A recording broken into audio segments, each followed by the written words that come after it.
Egun deizula jainkoak adiskide, Pasko igande zoriontsua izan dezazula. Kristo jaunaren garaipena gure garaipen. Hauxe, ari dira, haundikiro ospatzen mundu osoan, Eliza Katolikoa, Eliza Protestanteak, eta egun batzuk erosio, Eliza Ortodoxoak. Hauxe dugu kristauok urteko jairik haundiena. Historian izan den gertakaririk haundiena ospatzeko. Jesus, eriotzati piztuerara, jainkoagan bizibetea izatera igarotzea. Jesusen Paskoa. Bartarratxean, larun bat ilunabarrean, hasi zuen elkarteak ospakizuna. Pasko gau behila santuan.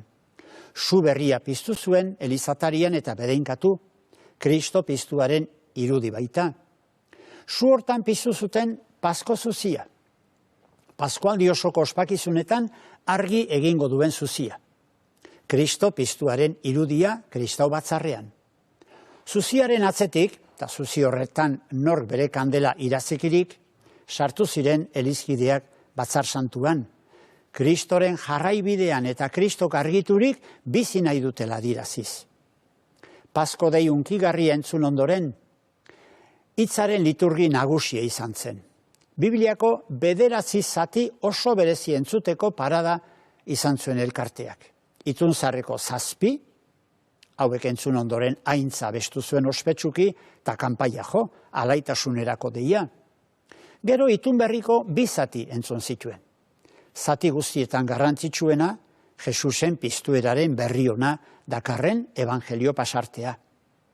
Ondoren, bataioaren liturgia ospatu zuen.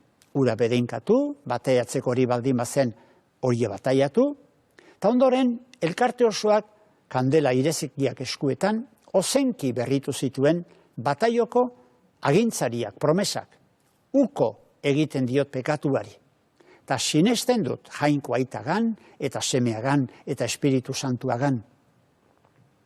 Bedeinkatutako urzipristina buru gainean hartzean, bataioko une mirasgarriaz oroitu zen elkartea. Azkenik, Eukaristiaren liturgia. Urteko Eukaristi ospakizunik nagusiena hauxe da, Pasko gau behilakoa. Garai batean da, orain ere bai, zenbailaketan, igandeko egun sentian ospatu izen. Pasko irurreneko aurreko biegunak barau egun izan direnez, Eukaristia fari hau zinez eztei otordu alaia da elkartearentzat. Bere senar duen Kristoren piztuera gogoratuz. Haren garaipena altsua ospatzen baitu horrela, jainkoari eskerrak emanez eta bere senar jauna goraipatuz.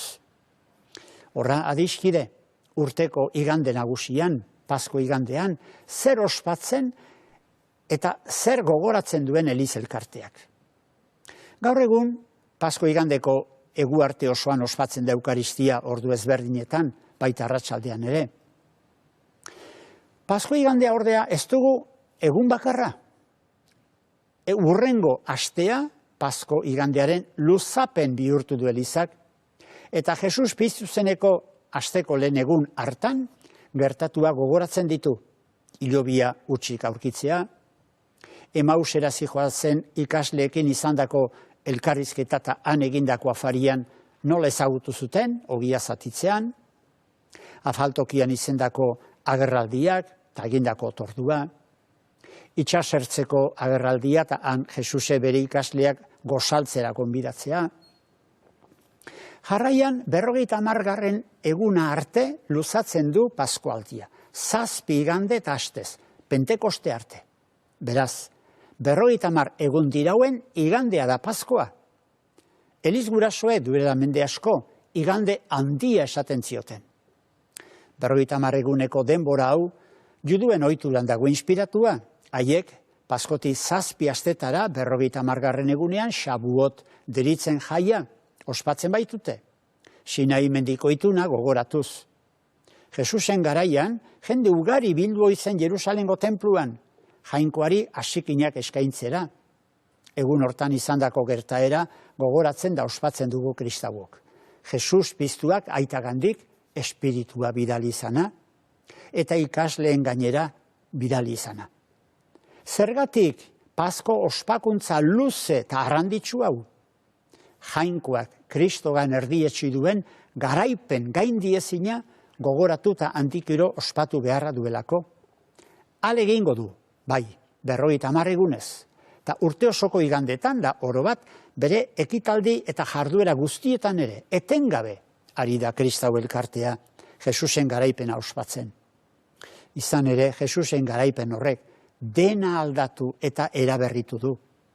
Jainkoaren asmoa betetzeko gure pekatua, bihurrikeria, bere gain hartu eta gurutzera eraman zuen Jesusek, bere giza izatea hiltzean, gizakion errua ezabatua geldizedin. Eta Jesuse bere burua gure ordez heriotzaraino emateari nola erantzun zion jainkoak? Jesus bere semea, hilen artetik garaile atereaz, eta beregan bete-betean biziaraziz, hau da, hilen artetik piztuz.